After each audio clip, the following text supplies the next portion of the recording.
So, as parents, we need to understand what are the signs and symptoms of a child having learning disability.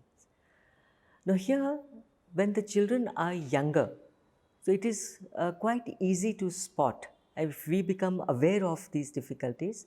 For example, the child is always wearing his left shoe in the right foot, or he is having difficulty in buttoning his shirt, he is always bumping into furniture, he is not able to remember.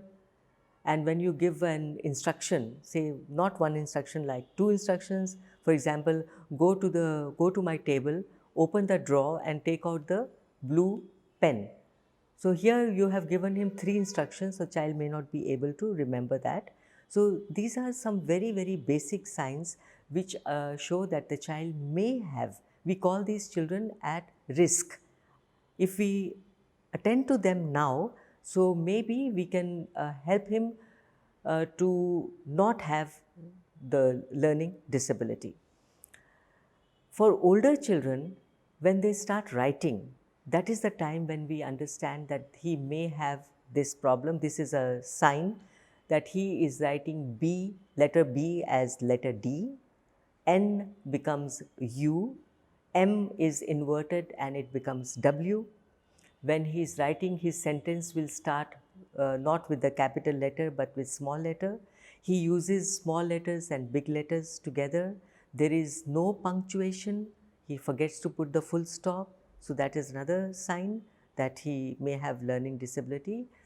And he is very good at answering when he is asked a question, and he answers orally.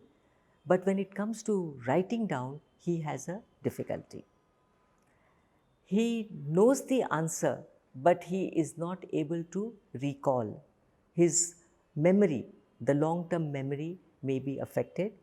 So these are some of the signs that show the parent should become aware that these are signs of learning disabilities. So whenever a parent notices these signs, and he also gets to hear from the teacher what the child is not able to do in the class, then he should consult a special educationist or a clinical educationist who will be doing a test and will be able to tell the parent that this child is having difficulty, and it is because of this particular disorder, and then they can start the remedial education immediately. It is very important to understand that if we just let it be, then by the child comes into third or fourth standard, then it becomes very difficult to help him to overcome his difficulties, because the syllabus, the portion becomes so huge that he will not have time to go over the remedial education. So we as parents need to understand that there are other communication skills that we must be aware of. For example, it is always not verbal. The child, as I said, he may not have the vocabulary to express himself, but he can express the same thing, same message he can give us through facial expression, through a gesture. He can move his hands and tell us what he is trying to say, and also through images, through drawings. He can make a sketch and tell us what it is. So we should be open to this mode of communication so that we understand what he is trying to say.